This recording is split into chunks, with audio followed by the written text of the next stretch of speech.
Well, Don, on Sunday night, America finally got a chance to look at the 900-pound gorilla that's been in the room since Bill Clinton's been president. I'm Dan Perkins. Well, you talk about the 900-pound gorilla. I talk about the polls that I still think are fixed. And I'm Don Mazzella. It's time for Two Guys from Verona. Each week, you will hear from Dan Perkins, a financial expert, a regular columnist for the Hill website, and best-selling author, and Don Mazzella, a veteran journalist, author, and radio host, talking about things that concern you politically, financially, and socially. They will also try to give listeners a heads up on future happenings. Well, since the last time we were on the air, we've had a vice presidential debate and a presidential debate. And so we thought we would do something we did a few programs ago. What were the 5 things that impressed us about each of the debates? So you want to take with the vice presidential debate first, Don? Well, I only saw 2 things that really stood out. The Republican vice presidential nominee looked like a presidential candidate. The Democratic presidential candidate looked like a local politician running for mayor. That was my. Then, if you read the transcripts, which I always do, which is often more fascinating than what's said, you sit there and say, "There's a Republican candidate who's talking issues, being interrupted," and it's clear, in my view, that the moderators were, as you indicated just before we got on the air, they are leaning over backwards for Hillary Clinton. But in the end, my other thing is they didn't change anybody's mind. That's the unfortunate part, because I thought the Republican did a better job. Back to you, Dan. My sense on the vice presidential debate was that neither one was very well known, and clearly you had dramatic contrast in the styles between the two. Pence, as you said, acted presidential. He was calm. He was collected. He answered the question. He appeared to be very humble, almost to the point of being too sweet. But on the other hand, we had this Tasmanian devil who was the vice presidential candidate for the Democrats, whose job he was sent. I believe he was given the job to go in and try and disrupt Pence's train of thought by interrupting. I think he interrupted Mr. Pence 71 times, and his interruptions had nothing to do with the questions that was being asked by the moderator. Now, I would say, again, as an observation, the woman who was in charge of the vice presidential debate lost control after about 2 minutes. And she had, no matter how much she tried, she didn't have control. But clearly her bias was on display when there were several times when the Democratic nominee was making a point or trying to make a point. You could actually hear her say the word yes. So she was clearly not only following the Democratic nominee, but was in his camp in the way she treated Mr. Pence, the way she cut him off, didn't allow him to respond to other questions. So I think he handled himself very well in a situation that was clearly designed by the Democratic Party to be adversarial. They seem to think that their strategy of winning is not to talk about themselves or their plans or any of those issues. Their job is to try and disrupt the whatever the Republican nominee is saying. Any thoughts about the presidential debate on Sunday? Neither one acted presidential. I have no real loss for Donald Trump, but Hillary has thrown everything but the kitchen sink at him, and he's still standing. He doesn't play the Democratic rule book, and I think in the end he will come out the victor. Maybe it's wishful thinking on my part, but as I said earlier on our other program, I got an email today from someone who I respect and knows what's going on, and said that Hillary is hiding an illness, and that eventually, if they could figure out how to release it, it'll be detrimental to her presidential race. This is something, and if you look at the tape of her, you can clearly see that at times she was pulling on the reserves that she had. My understanding is she did not campaign yesterday. I could be wrong about that. Someone said, maybe you, that they heckled her. But my understanding is she's a lot weaker than she lets on. As for Donald Trump, well, he's Donald Trump. And in the end, he did what he had to do to stay in the race, and I still think he will pull it out.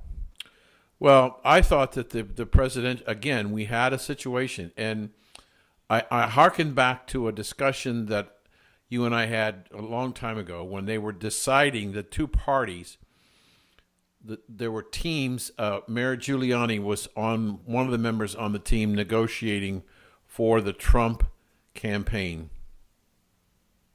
The selection of the moderators for this, and we have the at least in the first three debates, the two presidential and the vice presidential debate, clear evidence that the moderators were in the tank for the Democratic Party.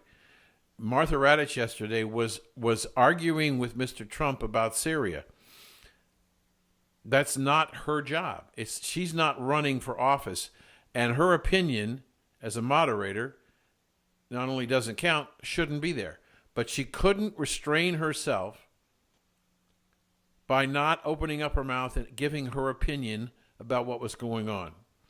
I thought the other thing that didn't get much play in the after show was the vitriol at which Anderson Cooper went after Trump on the second or third question, where he was challenging him, are you saying this, are you saying that?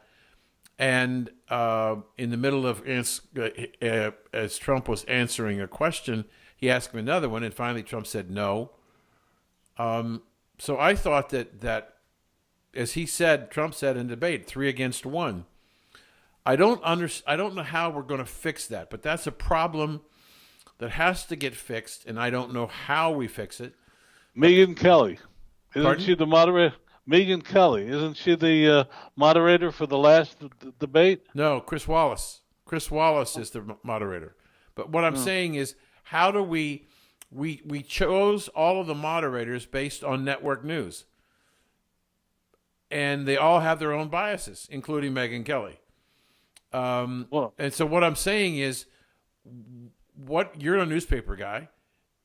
What can we do differently going forward, where we don't have this adversarial relationship between the media, the moderator, and the presidential candidate? You'll never have you'll never have that happen. The media has decided one thing. The people don't forget, the media people are playing to each other. I mean, that's a whole different world that you and I don't play in. But if you go down to the press club or to where they hang out in the bars, etc., and yes, they hang out in bars still, you hear it's as if they're on a different planet. They're looking and acting differently than you and me. They don't know what's happening out there in the hinterlands. Mm-hmm. And that's why, as you keep pointing out about the polls, which you're going to do later, we're in for a surprise. It's going to happen. Even if Hillary wins, and now they're talking that they may lose the House. I don't think they'll lose the House. I don't think they're going to lose the Senate. It is going to be a very interesting time, and I think by the next election, and I don't think Hillary, if she wins, will go for a second term.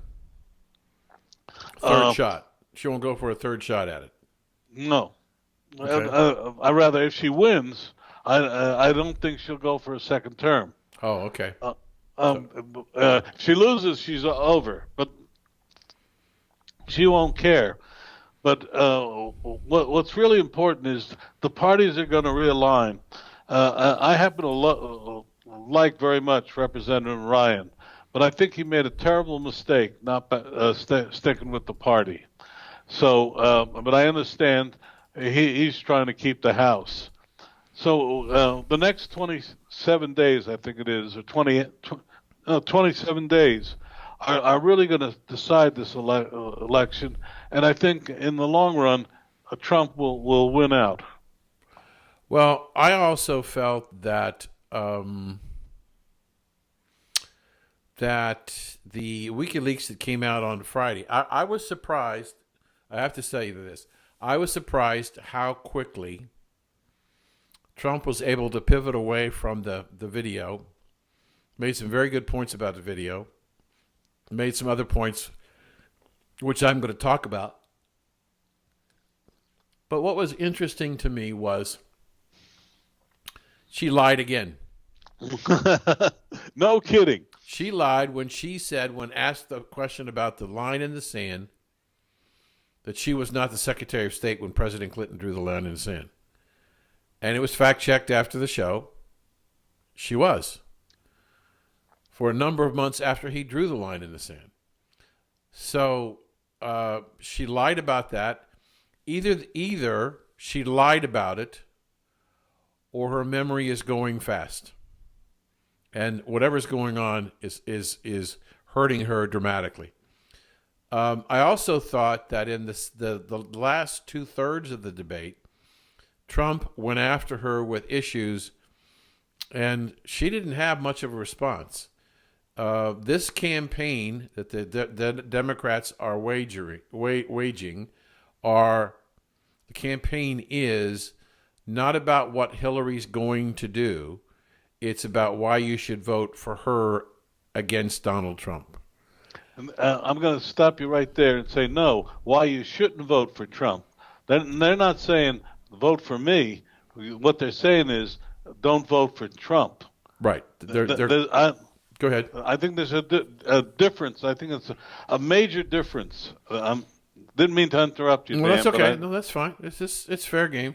Anyway, we actually need to take a break. So I'm Dan Perkins. Don Mazzella. We're the two guys from Verona, and we'll be right back after these messages. You're listening to Two Guys from Verona. Welcome back. You're listening to Two Guys from Verona. Once again, here's your hosts, Dan Perkins and Don Mazzella. The 900-pound gorilla was finally exposed to the public on Sunday at the presidential debate. So what is the 900-pound gorilla? The 900-pound gorilla is Bill Clinton and his sexual exploits and his purported rape of at least one person, his $850,000 sexual harassment settlement, and his relationship with Monica Lewinsky, which he lied about, perjured himself under oath, and was impeached as a president of the United States. For a long time, the mainstream media gave no attention to the Paula Jones and Catherine Willey and the other, Juanita Broderick and the other women sexually assaulted by Mr. Clinton. On Sunday night, I think we had, about 65 million viewers, down from the first debate, but about 65 million viewers. But I do understand that the Twitter universe was the largest ever on Sunday night. We have a situation where a lot of American people, for the first time, especially the millenniums, many of whom weren't around or weren't old enough to understand what was going on when Bill Clinton was impeached, heard firsthand from Donald Trump the difference between locker room talk, as he called it, and actions. So actions that the sitting president of the United States took. I think that is a big, big problem. Today, Bill Clinton, Hillary, and her vice presidential running mate, and Al Gore were campaigning today, and every one of them got shouts, "Bill Clinton is a rapist." This is a serious problem. Now, I've got a piece that's being circulated right now.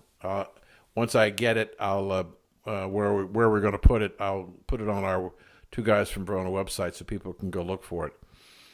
But what I'm talking about in the piece is there's a congressman who didn't identify himself to the press that I could find that said, "How can I explain the words that Bill Clinton used to my 15-year-old daughter?" And I felt like this man is not living in the real world. You know, we've talked about the lack of civility in this presidential campaign. But in my piece, I make the contention that the lack of civility is what we're dealing with in the country today. Our language skills have deteriorated. The use of profanity and lewd talk permeates our society, whether it's protesters on the street in Charlotte, North Carolina, or any other place around the country where there's people protesting. You can watch them on television, and you can see the television networks bleeping out the expletives that they're using because they're, quote, not appropriate. And yet, on the day that the Trump tape came out, a new movie came out called The Girl on the Train, written by a woman. And the language that Mr. Trump is being chastised as being inappropriate and attacking upon women, the author, the female author in this book, used that expletive, four-letter word, begins with F, many times throughout the movie. Women on women, women on men. And we have lyrics in our rap music that talks about sexual relationships. We have reality television that they have to beep. And so when Mrs. Clinton talks about civility, one only has to go to the two recent books by the White House people who have written and listen to the language that the First Lady used not only in Arkansas, but in the White House to literally degrade both men and women. And some people would say her mouth was the mouth of a drunken sailor. Could very well be. And so I find this reprehensible that she's trying to create this holier-than-thou approach in her discussions about this particular video by Mr. Trump, which is basically an audio, and yet she does nothing about the Democratic Party, which is responsible for the degrading of the language in our society. This morning, two pieces, one came out yesterday, one came out this morning. The piece came out yesterday was on Sunday night, after the debate, the foreign policy spokesman for the Clinton campaign tweeted to Donald Trump, F.U. That's what he said. But he didn't put in the dots. I put in the dots. And he did so because it was what they talk about. The follow-up to that is this morning, the Mail out of London did a study of millennials and their use of profanity and lewd talk, both males and females. It permeates the office scenes in America today. So this congressman who was concerned about what his daughter was going to think when he tried to explain to her the words used by Mr. Trump is extremely naive. Don? Well, you know, there are 7 words banned from broadcasting. Except on cable. They're allowed on cable. Yeah, I was just about to say, except on cable. And that's how cable managed to break through. You know, everything you said is very accurate. And what I'm curious about, and I was, as I said to you earlier, I was at a bar very lower class bar on Friday, and I was at a very high class event Saturday night. I don't drink, so I was sitting there with my club soda, but in the bar, they're listening to these young guys talk. Some with fat bellies, some most all of them working class, mostly white.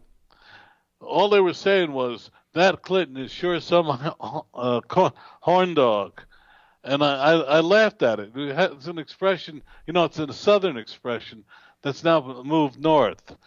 But then what surprised me at this very elegant affair on the rooftop of a major New York hotel was I was hearing the same things. We look at the Silicon Valley, and we look at how companies the management is made up of mostly males, and mostly they have women as one guy said recently, concubines.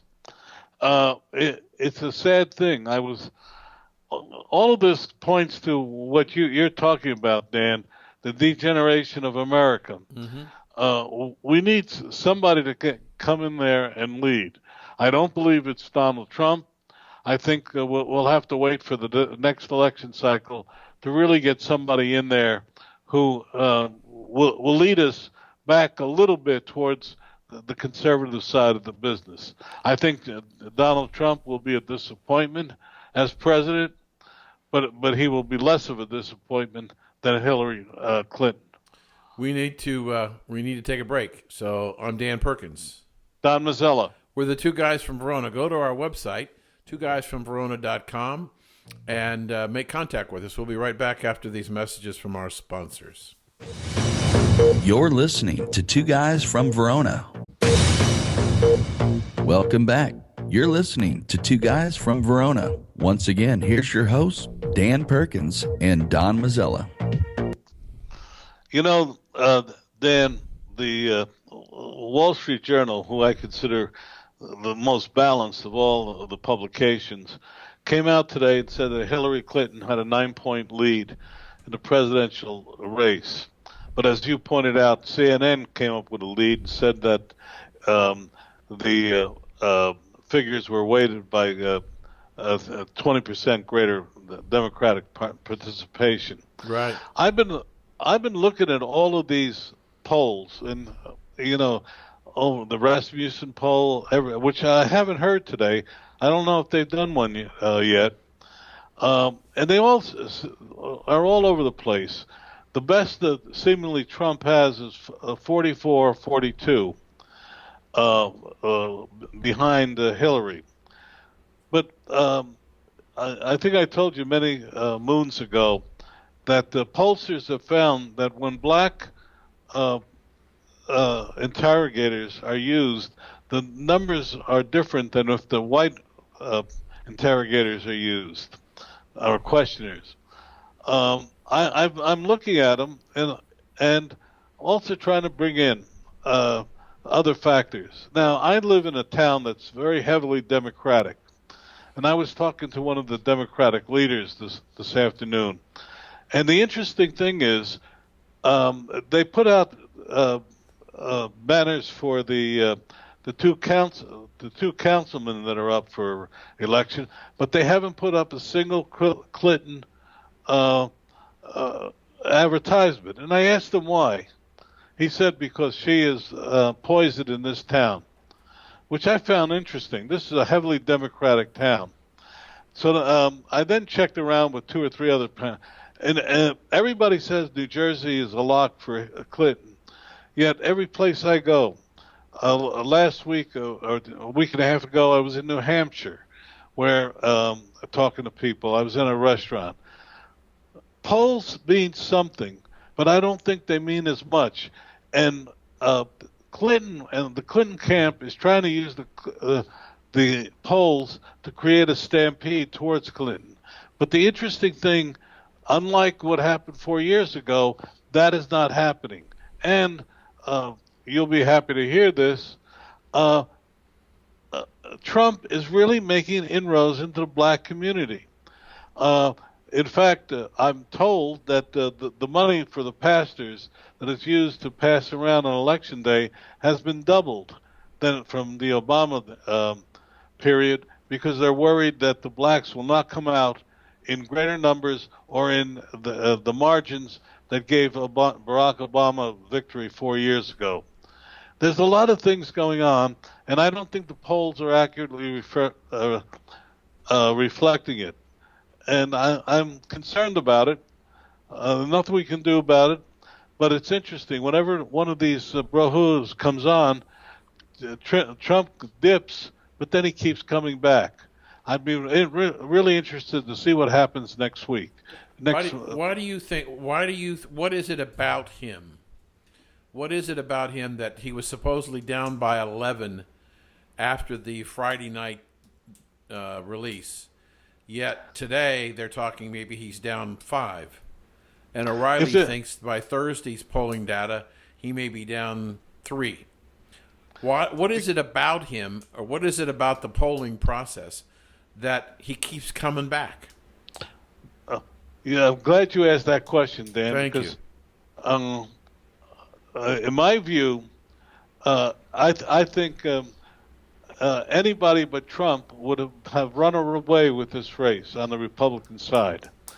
The country wants change. The country does not want another Barack Obama. The country does not want Hillary Clinton. What they want is real change.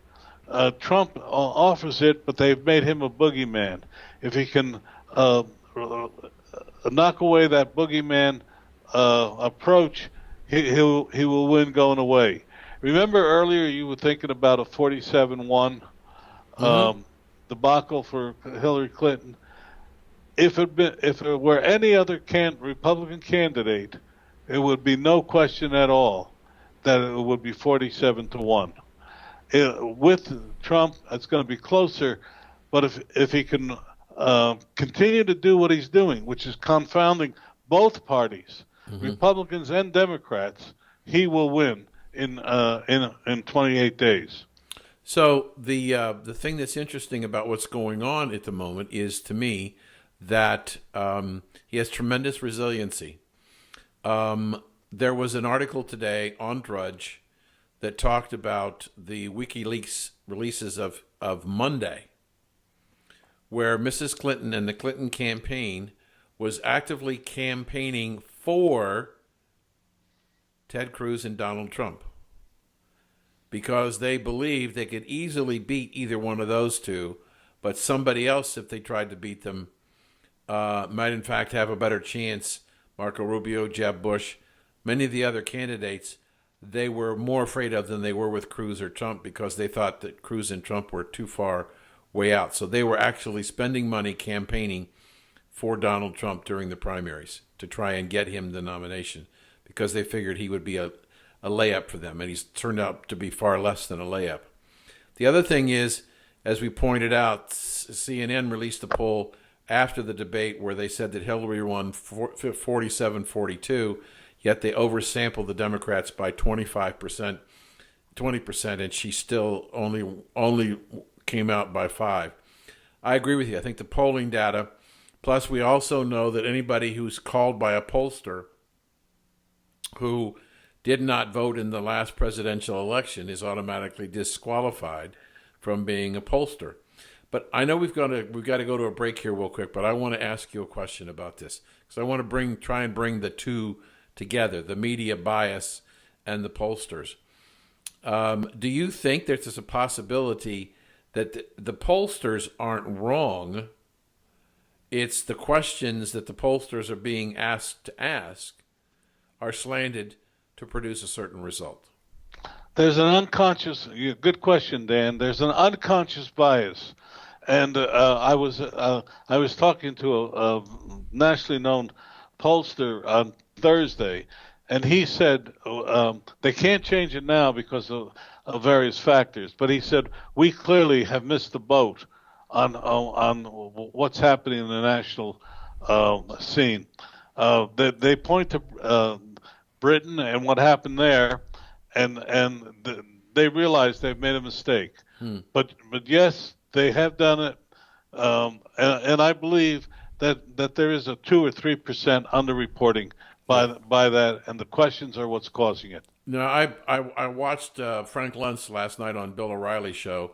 He did the Fox focus group after the Sunday night debate, and he said Sunday night after the debate and reinforced it. He said, when I walked into that room and I asked how many people were leaning towards Trump, there were 2 or 3 hands that went up. 30 people in the room, 2 or 3 hands that went up, and maybe 4 or 5 hands who went up for Hillary. When he asked the question at the end of the debate, how many people had changed their mind, something like 23, 24 people raised their hands. And he asked, who did you change your mind to? And they all said, Trump. They also he showed on O'Reilly last night a clip of Trump's best moment. And that's when he confronted Hillary about breaking the law. And the scale that they use, he said, literally broke the system because it went above the highest ever recorded. And he said what people are saying in that is they want justice. They want the truth to be told, and they don't trust her. And so I, as I said in our afternoon show when we talked to that wonderful young lady, whether or not people will go in the booth and pull that lever for somebody they know to be a crook is still an unknown factor, and we won't know that, and we're out of time in this segment. I'm Dan Perkins. Don Mazzella. Thanks for listening to Two Guys from Verona, and remember, if it's important to you, it's important to us. We'll be right back after these messages. In this final segment, Don and Dan offer their predictions on what's going to happen in our world. You know, Dan, I was on duty when the North Vietnamese supposedly fired on 2 Navy destroyers off of Vietnam back in 1963 or 64. And the reason I bring that up, and it led to the Vietnam War, President Johnson went to Congress and got the War Powers Act. But, you know, we had an incident 2 days ago where an Arleigh Burke-class American destroyer was fired on by missiles, deliberately so, because one missile was fired, then another was fired an hour later as it patrolled. So we know that, and I'm told from my Defense Department friends that the only reason they missed was because of the defense abilities of the destroyer. So anyway, and then turns out that over the weekend, a Kuwaiti patrol boat, supposedly on a humanitarian mission, was almost destroyed by this same group off of Yemen. Now, all this occurs in what is essentially the Straits of Hormuz, and that's where 30% of the world's oil moves every day. And there's no richer target than a fully loaded tanker and a missile aimed midsection. So, what does all this mean? It means more worry for the United States. Yemen is an Iranian client. The rebels in Yemen are our clients. They wouldn't have done it because they used an Iranian missile to do it if they didn't have permission or encouragement from the Iranians. So now we have another trouble spot opening up. The Straits of Hormuz and the seas around that have been an American lake. It's going to be challenged. As you know, the Russians moved some of their fleet units into the eastern Mediterranean. We're rapidly moving forward into a hot area that's going to get hotter in the next few months. I think they will hold off until after the election because a hot war will lead to Trump's victory. Back to you, Dan. Well, but let me go back just for a second there. The people that they're fighting, or the people that are attacking us, they may be under the control of ISIL or they may be under the control of Iran. I'm not. I heard both of that, and I'm not sure. And they may very well be, but they may also be idiots, and they could come and strike at an American destroyer or boat or whatever at any time. And so you made the comment, if they strike earlier, it will help Trump. So I have to ask you the question, why? Good question. I don't think they will strike earlier. I think that they were doing ranging shots. I think they were testing the American ship's ability to handle these missiles. Don't forget the Arleigh Burke class has this rapid fire machine gun with very heavy bullets. They were seeing trying to get the capabilities, which I'm told were kept under wraps.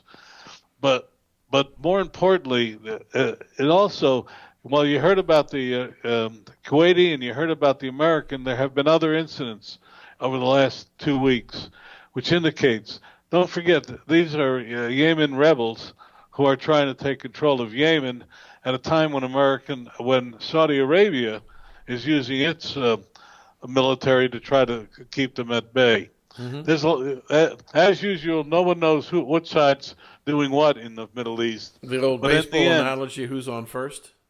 Yes, good choice. Yeah. But the real problem, Dan, is some hothead might get lucky and hit an American destroyer. And then President Obama will have a choice. And I believe firmly that he will go the route of peace rather than the route which Trump would go, which would be, I'm sure, to hammer away at it with American air power and ships. So that being the case, the American people would begin to want a strong leader. What has not been said, I didn't bring it up in these polls. If you look at the underlying poll, what is it Americans want?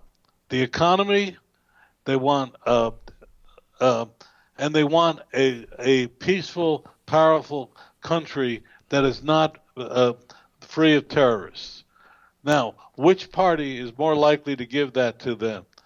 The Republican or the Democratic Party? That's the message that Trump has got to hit. Well, it's interesting. You talk about this 30% of the world's oil, which coincidentally happens to be about what OPEC ships. Now, there are OPEC nations outside of the Middle East, Venezuela and other countries, Nigeria. But a constriction of the shipment of crude oil through the Straits of Hormuz is going to have a much more negative impact on OPEC than it will on the United States. I mean, we're importing about 4 million barrels a day, and we're over $50 a barrel now, but we could easily ramp up our production very quickly if whatever we're getting through the Straits of Hormuz was stopped. But what are the OPEC nations? What do the Saudi Arabias and the Iranians and everybody else do if they can't get their oil out? They're going to start losing significant amounts of revenue. So there's a revenue implication. It would seem to me, in today's world, might have been different 10 years ago, but in today's world, stopping up the Straits of Hormuz has a more negative impact on OPEC than it does on the United States. But the United States is bound by treaty to maintain the Straits of Hormuz open for all traffic. They have that with Kuwait, Qatar, all of the Arab states, and with Saudi Arabia. Mm-hmm. We have a treaty. We also have a United Nations resolution. We cannot President Obama probably could, but we cannot permit the closing of the Straits of Hormuz. Okay. If they do cut out 30% of the world's oil supply by closing the straits, then there's going to be a significant increase in the price of crude oil, both domestically and internationally, because the supply is going to drop by 30%. That means that the call for further energy independence by lifting the bans on drilling in the Dakotas and West Texas with the horizontal drilling. Those bans would be lifted in addition to all the wells that have been capped because the market price was too low, would open up. And I think in a matter of months, we could be we'd have no reason to import any crude oil, period. So the pressure here is going to be on the OPEC nations. Now, we've got OPEC meeting next month at the energy conference, and there's supposedly talk about the fact that they have agreed to production cuts. But I'm curious. We've only got about a couple of minutes. I want to go back to this political discussion about this.